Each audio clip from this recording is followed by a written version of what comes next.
You can't transform yourself. You can't make yourself sane. You can't make yourself loving. You can't make yourself unselfish. And yet it's absolutely necessary that we be that way.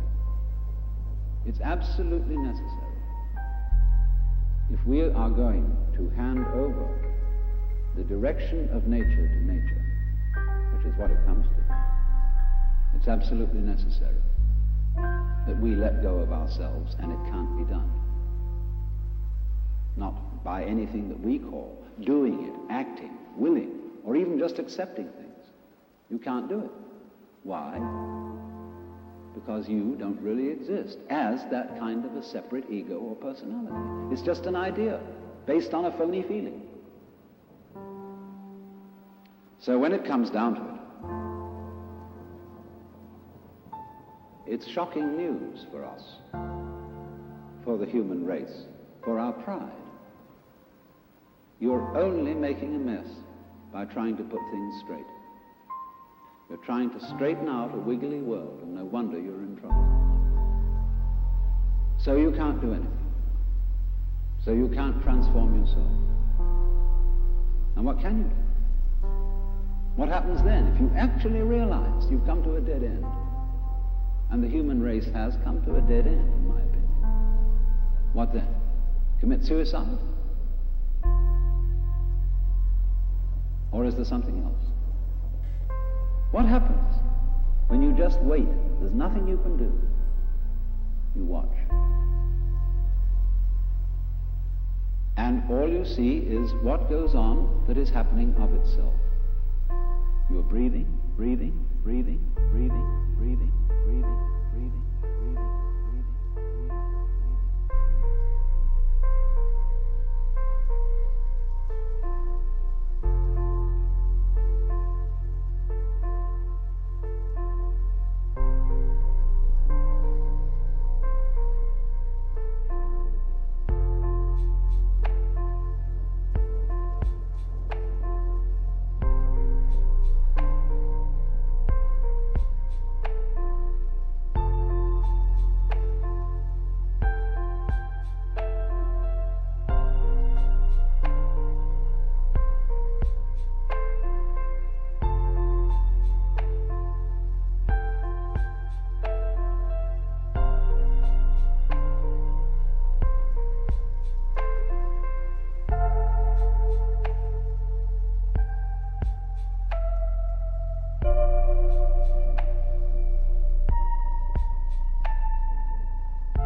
Blowing, the trees are waving, your blood is circulating, your nerves are tingling. It's all going on of itself.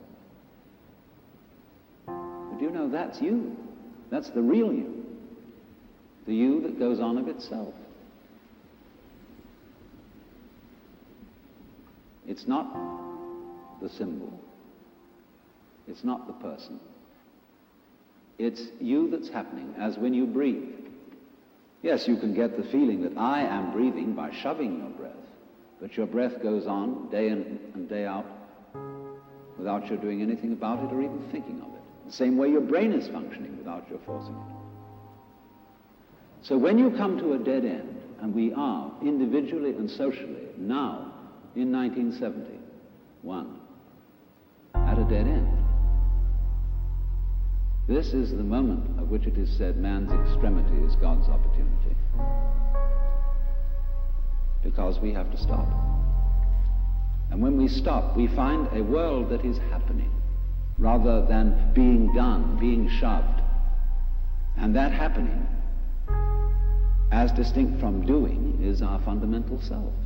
And our fundamental self is not something just inside the skin. It's everything around us with which we connect. When you look out of your eyes at nature happening out there, you're looking at you. I'm not going to say what we should do from then on, but simply that before we think of doing anything in this critical situation, we realize the completely illusory nature of the beings that we think we are, and get back again to the beings that we really are, which includes all this outside world, no longer left outside.